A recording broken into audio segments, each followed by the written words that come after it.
want to call your attention in these moments to a passage of scripture found in the book of Luke chapter 4, beginning at the 16th verse. I want to sermonically stroll through verses 16 through 21. And I'll be honest with you, there's so much juice in this text, I can't even get all of it out in this sermon. And so I'm going to have to come back another time.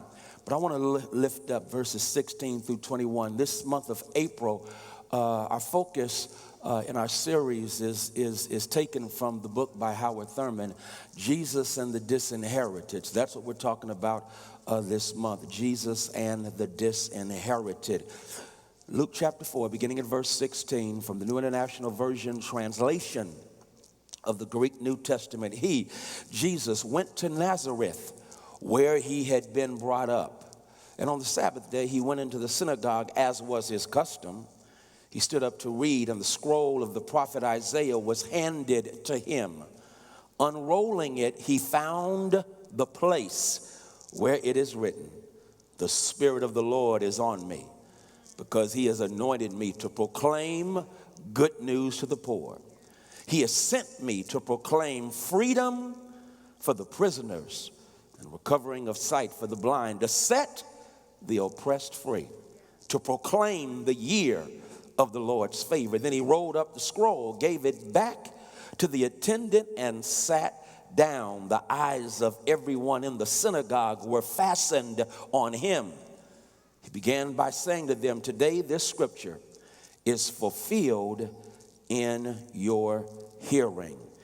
I want to go back now to verses 14 and 15 and read that first part of verse 16.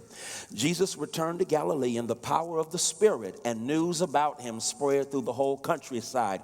He was teaching in their synagogues, and everyone praised him. Verse 16, he went to Nazareth, where he had been brought up. You may be seated in God's presence. I want to put a tag on this text, and for a few moments, I want to talk about victory lap. Victory lap, victory lap. Let me do this because I'm going to talk about use same subject next service for a different sermon. But I want to do this before the sermon gets started. If you're between 18 and 35, I need you to do me a favor. I want to pray for you during an altar call. I'm letting you know in advance. I just want you right now to just kind of write down what your dreams are, and on top of that, what you feel inspired to do in light of the tragic death of Nipsey Hussle, okay? So write that down. We're going to pray about that during the altar call. Victory lap is my subject. The silver-tongued orator and abolitionist Frederick Douglass insightfully indicted the Christianity that was expressed in these disunited states of America with this statement. In his autobiography, Narrative of the Life of an Ex-Slave, listen to what Frederick Douglass said. Frederick Douglass said, "Between the Christianity of this land and the Christianity of Christ, I find the widest possible difference." You already recognize that Frederick Douglass, born into enslavement, is now indicting what he had experienced as Christianity on a plantation, where somehow there was a cognitive dissonance between brutally dehumanizing bodies whose skin had been kissed by nature's sun and worshiping God on Sunday.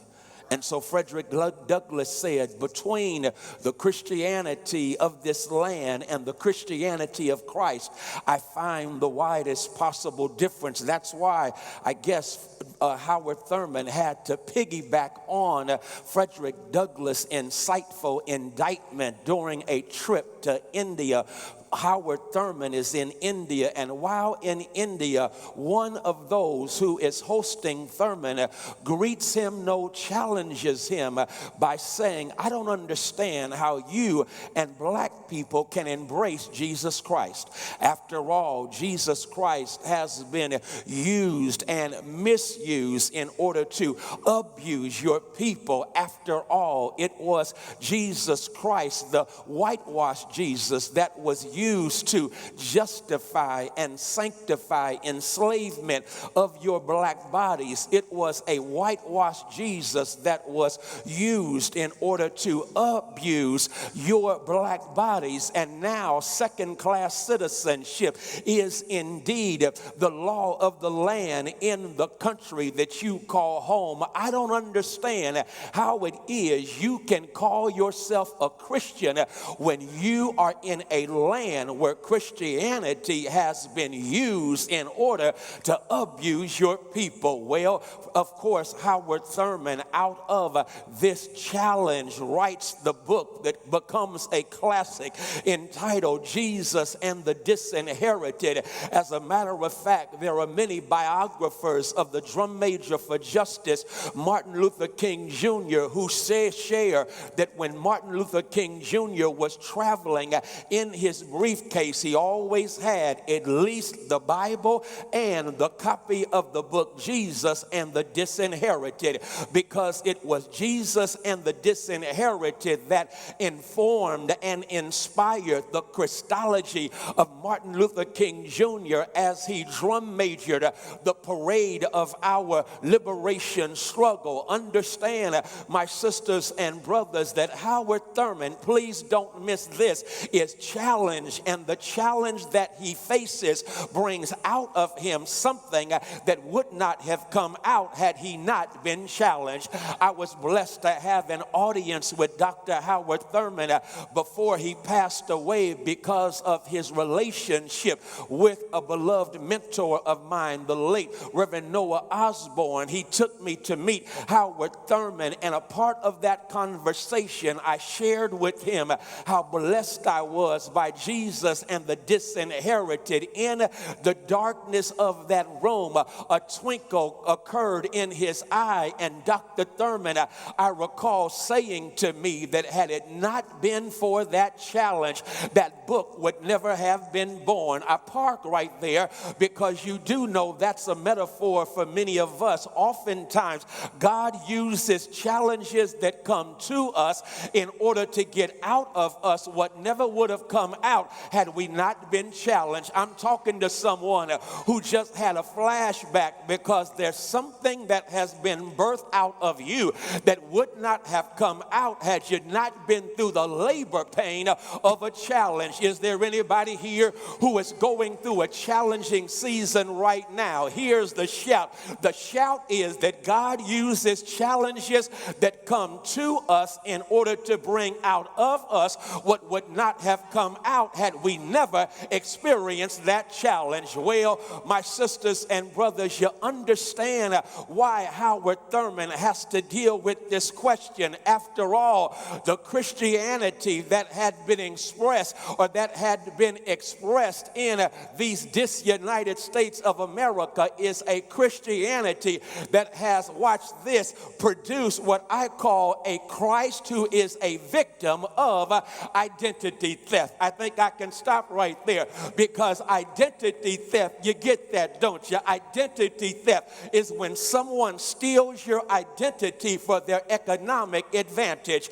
Identity theft is when someone takes your identity in order to further their own agenda. They enrich themselves at your expense, and they are using your identity in the process. Come here, because that's exactly what has happened to our sable-skinned Savior from the streets. That's what has happened to our caramel-colored Christ, that dark-skinned Palestinian Jew who found himself ministering in the corner of Northeast Africa in a time of the Roman Empire. And yet, my sisters and brothers, what has a European Christ produced? A European whitewashed Christ has been guilty.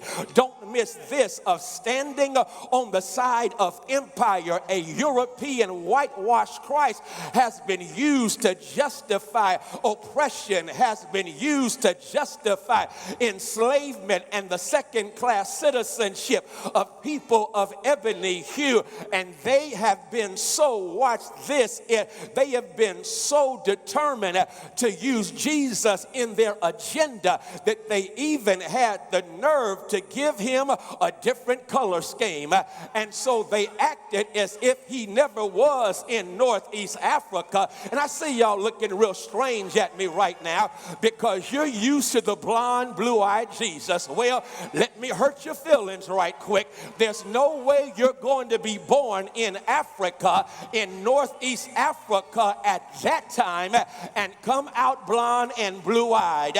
But they made him blonde and blue-eyed because what happened? Who was it? Was it Michelangelo that had his cousin to sit, and his cousin sat and became a model for what, watch this, became our concept of what Jesus Christ looks like. And so when you look at Jesus and it's a white Jesus, it's Michelangelo's cousin. It ain't Jesus. You are getting all hyped about the cousin of Michelangelo. I hate to have you get in your feelings, but understand my Bible says you want to know what he looks like? He had hair like lamb's wool. How you going to have hair like lamb's wool and look like Michelangelo's cousin? It was not stringy. It was hair like lamb's wool, and his skin was like burnt brass. That gives you an idea of the color scheme of Christ. Why is this important? I see y'all looking at me. You're not feeling me. I got to teach and preach this. Naim Akbar brilliantly says, and don't miss this, that on the planet, that when God created us, watch this, God created animals, and animals come to understand who they are. Their self-understanding, don't miss this, their sense of identity, according to Akbar, is instinctual.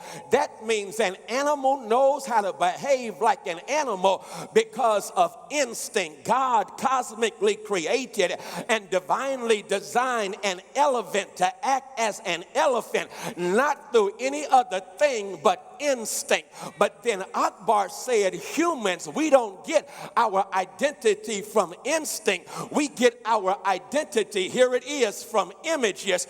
And so the images that are fed to us, they inform and inspire our sense of identity. And so if you have been fed an identity of a Christ that has been whitewashed and is always on the side of your oppressor, then you begin to see yourself as a second-class citizen, and you engage in what Freire calls internalized oppression. And so you get mad at me for having the nerve to teach you the truth, which is contrary to what you've been brought up to believe about how Jesus looks, because you have internalized oppression.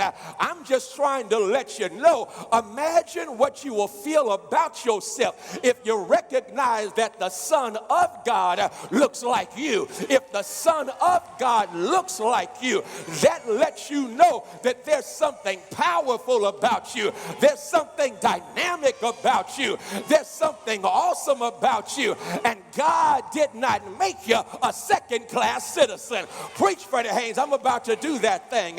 And so understand, my sisters and brothers, it's vital, therefore, to put Jesus in context. According to Howard Thurman, Jesus is a dark-skinned Palestinian Jew born in Northeast Africa. And the book lets us know, please don't miss this, that Jesus, I'm about to shout you, Jesus was born under the oppression of the Roman Empire. And if you're not careful, you will buy into a Roman Jesus instead of a revolutionary Jesus. You see, the Roman Jesus will have a slave ship with the name Jesus on the front of it. A Roman Jesus will be on the side of the President of the United States of America and will brown nose with the president and use the word of God God to justify building a wall. I'm talking about that one downtown.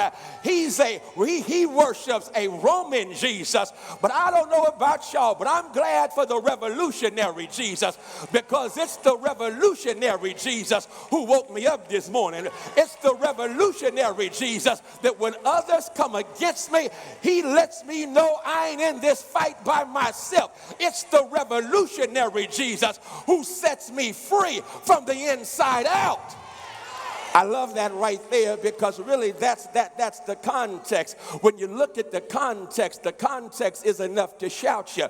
You understand the context. Chapter 3 ends with Jesus being baptized in the Jordan River. Or there in chapter 3, he is baptized in the Jordan River by John, his cousin. And the book says it's a magnificent and marvelous moment where heaven kisses earth, because the book says the heavens opened up and the Spirit of God descended in the form of a dove.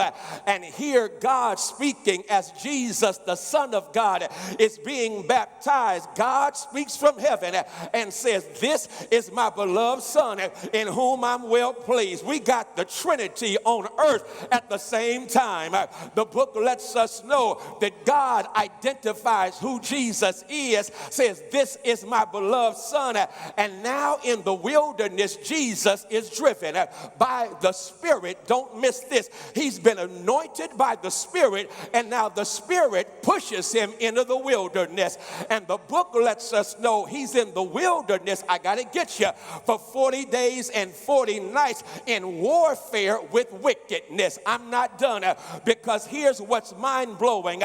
The joy in the Jordan was for just a moment, but his warfare in the wilderness for more than a month. I got to do that one more time, because isn't that how life feels sometimes? It's like we get our joy in the Jordan, but it's just for a moment. And then the next thing you know, we spend a whole season in a wilderness in warfare with wickedness. Y'all acting like I ain't talking to you, but is there anybody here who wishes you could have some high and holy moments that would last just a little bit longer?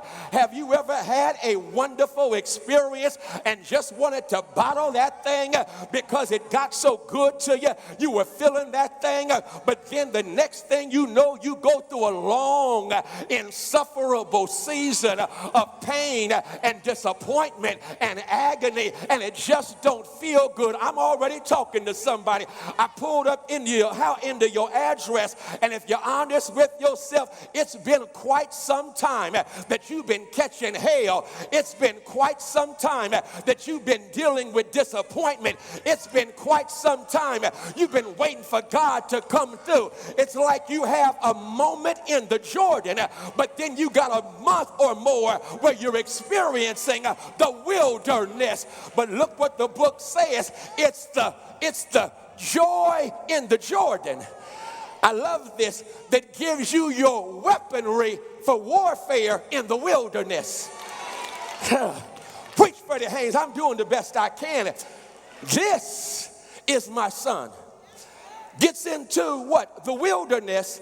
Satan comes up. First temptation, if you the Son of God, turn these stones into bread. Okay, y'all slow. Let me come over here because they missed the shout. God says, "This is my son." First temptation, Satan says, "If you the son." Tweet this because it's really hot and I don't want y'all to shout on it, so just tweet it and get right back with me, okay? In the Jordan, it's Jesus, the Holy Spirit, God, and John the Baptist. And God says, "This is my son." In the wilderness, Satan says, "If you the son." It means our private moments with God may be personal, but they still get hacked by Satan. Satan will hack into your prayer life. Satan will hack into what you got going on with God. Satan will hack into what you're trying to do in your spiritual walk. But here's the good news. When God is with you, God says, I'll give you the same power and inspiration I gave you in the Jordan and take it with you in the wilderness. God, deliver me from a religion that's just high on Sunday and the rest of the week I ain't got no strength or energy. Whatever else ought to happen, when you come to church on Sunday, this ought to be like pulling into a gas station where you get refueled, for the week ahead. Y'all missed your shout right there. I ran low on gas yesterday, and guess what? I got the gas tank full, and once I got it full, that's when it started raining. But I didn't have to trip. Why? Because I was already filled up. That meant I could drive through the storm. I could drive through the rain because I had already been refueled. Is there anybody here who says, I don't come to church to find out who's zooming who? I don't come to church to find out what you wearing. I ain't in church trying to hear the latest gossip. I'm here because I done been through too much hell all week. I'm running on empty and I need to get refueled. So watch this. Text says, Jesus says to Satan, man, understand me. I don't define me by my ability to satisfy my appetite. I have the power to satisfy my appetite, but my manhood and my sonship ain't defined by my ability to use what I have going for me to feed my own appetite. Preach, Freddie, I just did that. And so y'all know what happens. Satan keeps on tempting them and can't even handle them.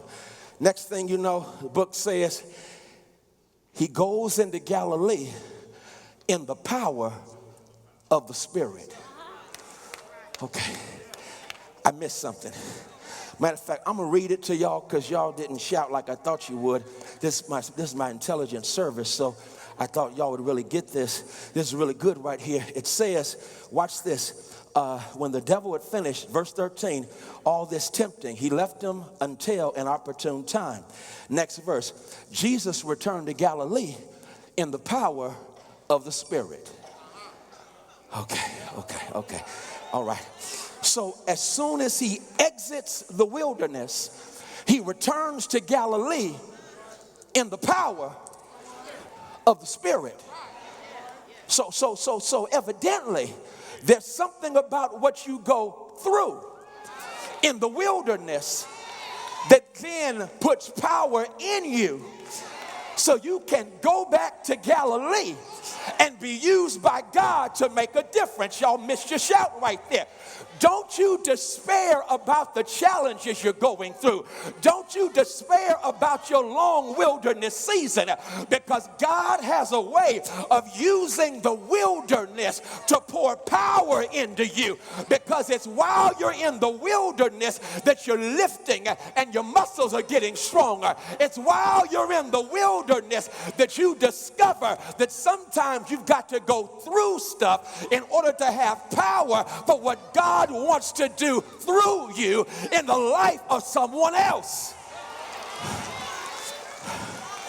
Okay, I'm having a good time with this, but I got to rush on, okay? Because the text really hypes me, because he returns to Galilee, power of the Spirit, word spreading about how awesome he is. But now verse 16 says he came home.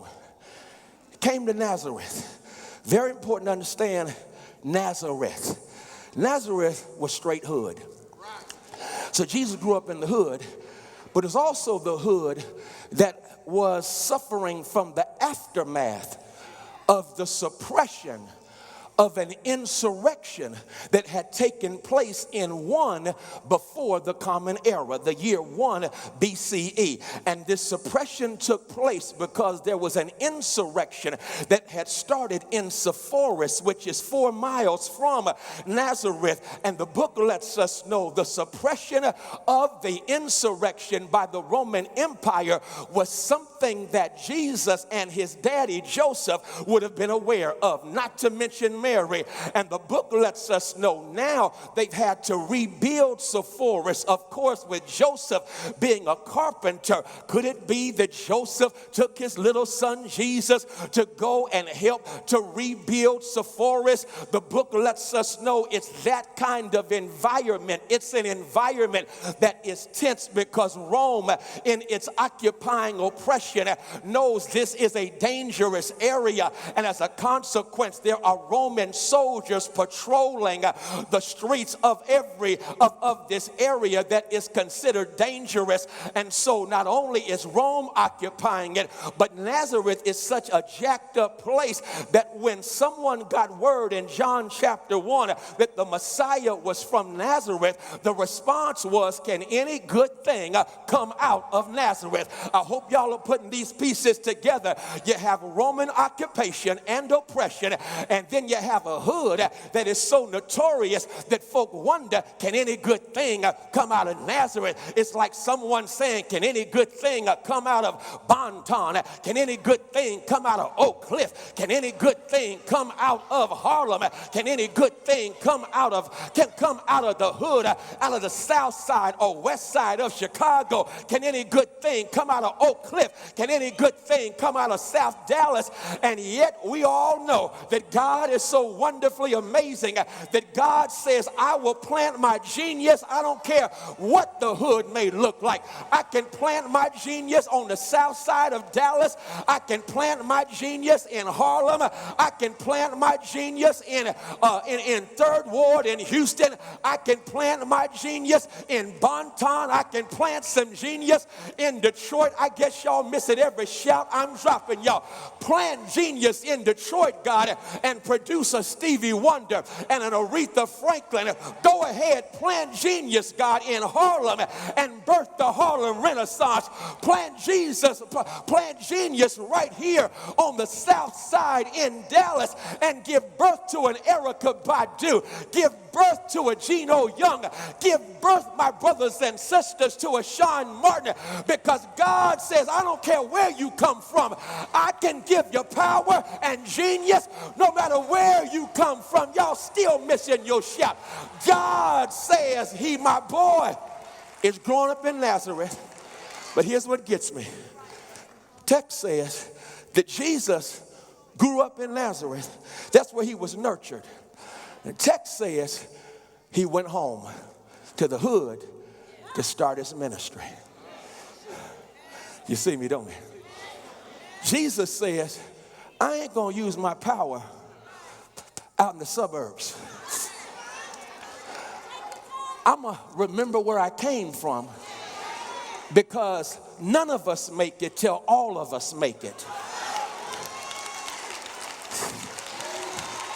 And listen to that. I ain't hating on where you live.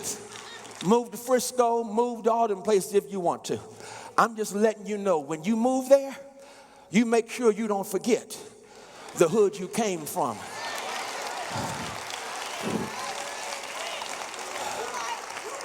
Nipsey Hussle was shot down last week. And let me just do this, because a lot of folk just kind of mess this stuff up. And I just want to help you. Remember the wisdom of Martin King. Martin King said, when the 4 girls got killed in the bombing in Birmingham, Alabama, Martin King said, don't just focus on who killed these girls. You better focus on what killed these girls.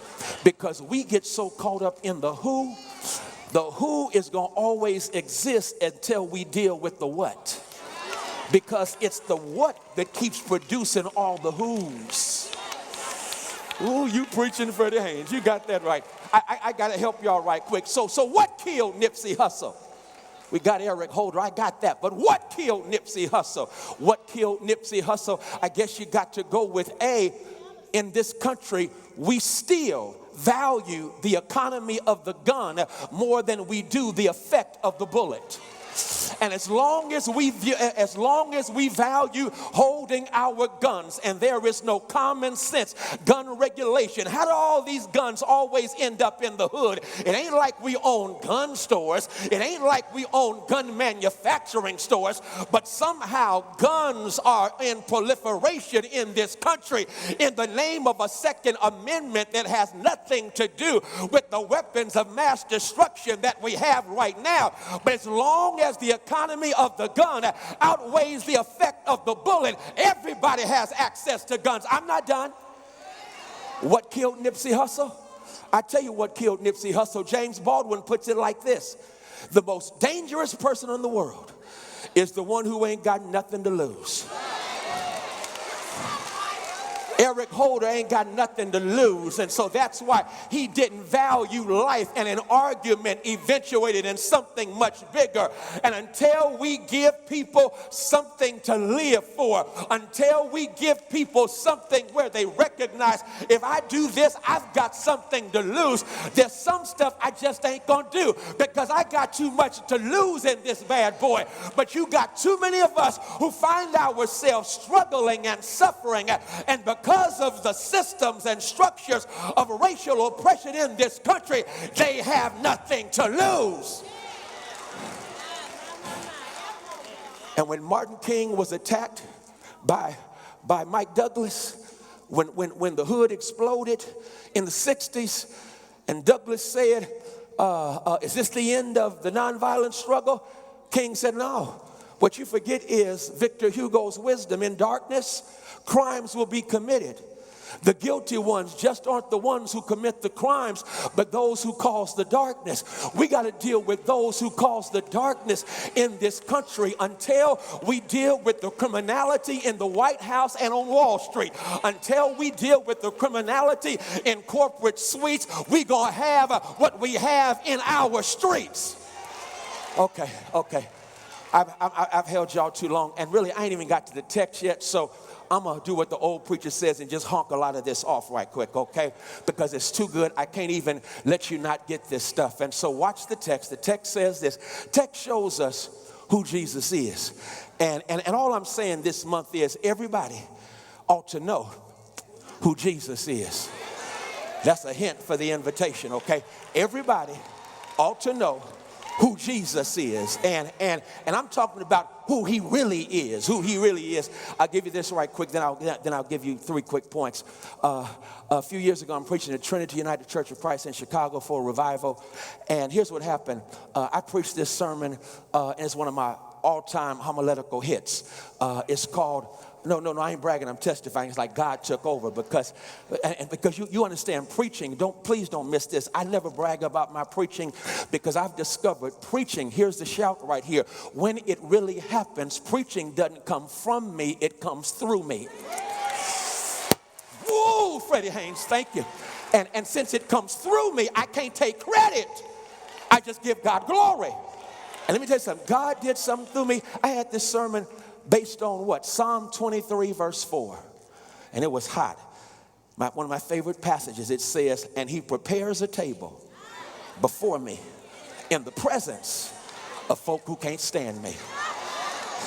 That's my remix on that thing, you know. I like that. And really, that's a shout right there. When you get real weary of all these folk always coming for you and you ain't sent for them. All these folk always got something to say about you. And God says, don't even try to pay them back. What I'm going to do, I'm going to pay them back by watching you get blessed. And I'm going to have a banquet thrown in your honor. They can't eat at the banquet, but they got to stand up and watch me feed you, because I'm going to prepare a table before you in the presence of folk who can't stand you. So the sermon was called, watch this, A Table for You with Your Haters in View. I told y'all that thing was hot. It was fire. And so here it is. Here's what happened. I preached that thing, and Lord took over. And then during the invitation, folk just came down the aisle. It was bananas. And so after church, this young cat comes up to me, and he's escorted by this sister at Trinity. And so he comes up to me, and he says, she wanted me to meet you. And so she's a member of Trinity. She introduces me to him. We have a quick exchange. Here's what he said that I won't forget as long as I stay black. He said, man, I just want you to know, you just preached that psalm. And I said, thank you so much, because right now I'm feeling like it was my homiletical prowess and preaching genius that had birthed him into the body of Christ. And so I'm just knowing that. But then he put a pin in my homiletical bubble. He said, you sure did preach that psalm, but I joined church because this sister showed me the shepherd. I got to do that one more time because y'all missed that. Because if you're not careful, you will know the psalm, but you won't have a real relationship with the shepherd. But is there anybody here who knows when you know the shepherd, you know the shepherd will make sure that all your needs are supplied? Anybody really know the shepherd? I'm talking about the shepherd who prepares a table before you. I'm talking about the shepherd whose rod and staff comforts you. I'm talking about the shepherd who lets you graze in the green grass. I'm talking about the shepherd who will have goodness and mercy as your secret service, and they'll follow you all the days of your life. I'm talking about the shepherd. What about the shepherd?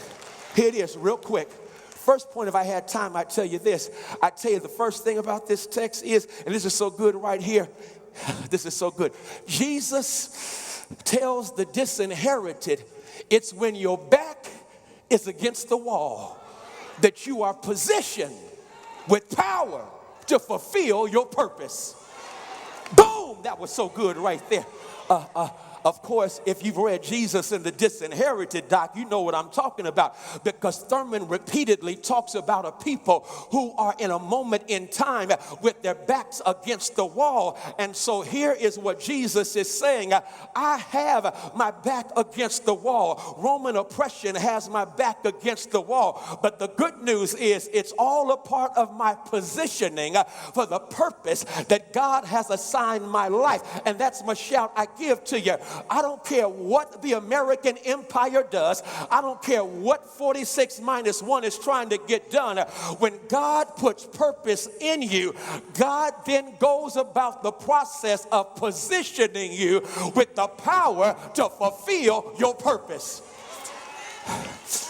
Okay, I see what's going on. You think I made it up? I'm going to show you this, and all I'm going to do is read it, and then I'm going to run around here shouting, because it's like that. It's like that. Listen what he says. Verse 16, he went to Nazareth, hood, where he'd been brought up. On Sabbath day, he went into the synagogue. Now, I wasn't going to say this, but I got to say it, as was his custom.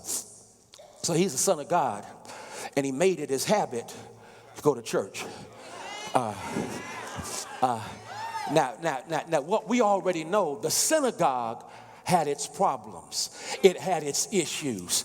But that did not stop the perfect Son of God from finding himself in worship every Lord's day, getting his worship and praise on, because he recognized the synagogue was born in oppression as a tool of resistance and rebellion. And he said, even though some stuff right now is problematic, I'm going to hang with the synagogue. Well, I got to update that right now, because I'm tripping on all these black folk who always got something negative to say about the black church. First of all, understand there's a difference between the black church and churches with black people. You got the churches with black people. They really are doing everything they can not to be a part of the tradition of liberation that the black church was born in. The black church was born in rebellion and resistance. The black church was born as a prophetic witness of liberation. The black church was born born, creating a beloved community that was an alternative to the hatred that they were experiencing. And so there is a black church, but you got churches with black people. And I'm just trying to say to all of y'all who got something to say about the black church, you better not give up on the black church, because if it had not been for the black church, we wouldn't have survived slavery. If it had not been for the black church, we wouldn't have built great institutions like banks and credit unions. If it had not been for the black church headquartered the civil rights movement. God, give me the black church. So that I wasn't going to say that, but it got good to me. So let me do this. So here's what it says. It says, where it's been brought up, is this so good? He stood up to read, and the scroll of the prophet Isaiah, watch it, was handed to him. Unrolling it, he found the place. Stay right there. It was handed to him. And the word for handed or delivered in the original language was also used for a ship. Oh, this is so good. That positions itself to get in the wind. Okay. This is before engine-powered ships. And so ships made their way. They made their course, watch this, with the power of the wind. Donald Trump. And so ships were able to reach their destination because one who was captaining the ship knew how to negotiate the sails to take advantage of the power of the wind. And so Jesus, watch this, it's given to him like a ship in its wind heading to its destination, and he found the place. Ooh, the word found is enough to shout you, because the word find, the verb to find literally means this. It either speaks of one who after a diligent search finds what they've been looking for, or one who is engaging in searching and they stumble upon what they've been looking for. So scholars don't know which one it means in this context right here. But the idea is when God gives you a purpose, God, watch this, puts you in the wind that will either blow against you or blow behind you, that you will either have a headwind or a tailwind, because God will give you a headwind because there's some stuff God doesn't want you to have, because there's some stuff God doesn't want to come in your space, because if it gets in your space, it's going to get in the way of where you're trying to go. But then God will give you a tailwind to get you going where you're supposed to go. And so it was handed. Here's your shout right here. And then he found. Okay, so God uses the wind, and then I find, either by stumbling on it or diligently searching. Okay. So Frederick Douglass, for whom I'm named, David Malcolm Magruder gave me an awesome book, and here's what really got me. Frederick Douglass was born on a plantation that was really kind of comfortable, considering. And the slave master's wife tried to teach him how to read and write till the slave master found out and got ticked off. And that's when Douglass discovered knowledge unfits one for slavery. I'm just dropping bombs on y'all, and y'all missing every shout. Okay. And then watch this. So Frederick Douglass is growing up, and the master decides, I got to break him. So that means he got to leave the comfort of this plantation and go to the slave breaker named Covey. Covey was a notorious slave breaker. Douglass is sent to that plantation. He leaves the comfort zone of where he was to go to a plantation of a slave breaker. Ooh, don't miss this. He left the comfort zone. It was comfortable, but he was still enslaved. A lot of y'all are comfortable.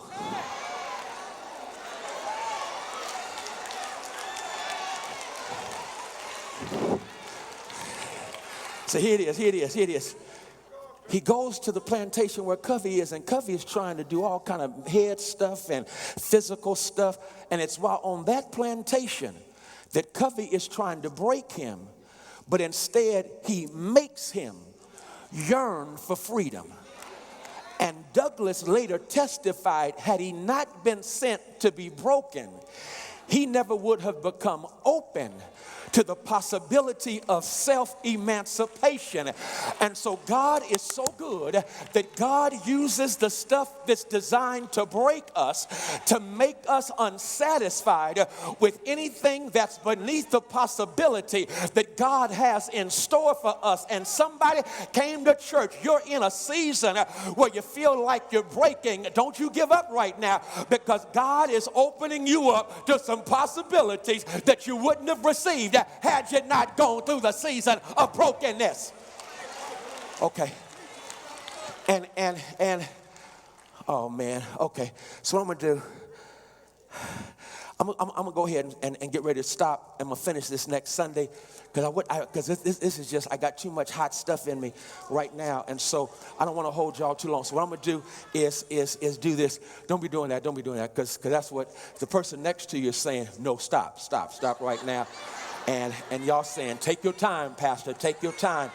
And I remember being in church as a kid, and someone would still take your time. I'd say, would you sit down and shut up? So I'm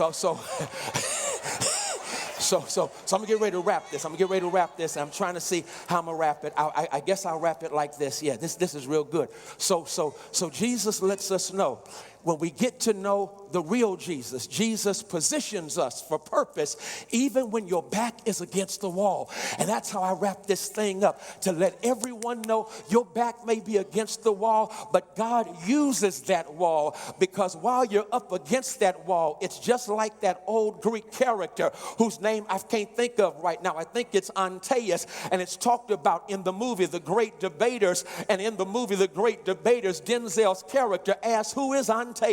Antaeus, watch this, was a character in Greek mythology that every time he got knocked down, he got his strength from the earth. And so his enemies would knock him down and then wonder, why did he get up more powerful than he was when we had knocked him down? It's because what they did not know is that while he was down, the earth was feeding him with energy and empowerment to bounce right back. And Jesus is saying, I know your back is against the wall, but the good news is, stand up against that wall, because it's in the wall that you have a wall socket. And if you plug into the socket is going to start to fill you back up with power. It's going to recharge you. I know they think they're repressing you, but God is recharging you. Is there anybody here who knows that sometimes it's when your back has been against the wall that God has recharged you when others were trying to repress you?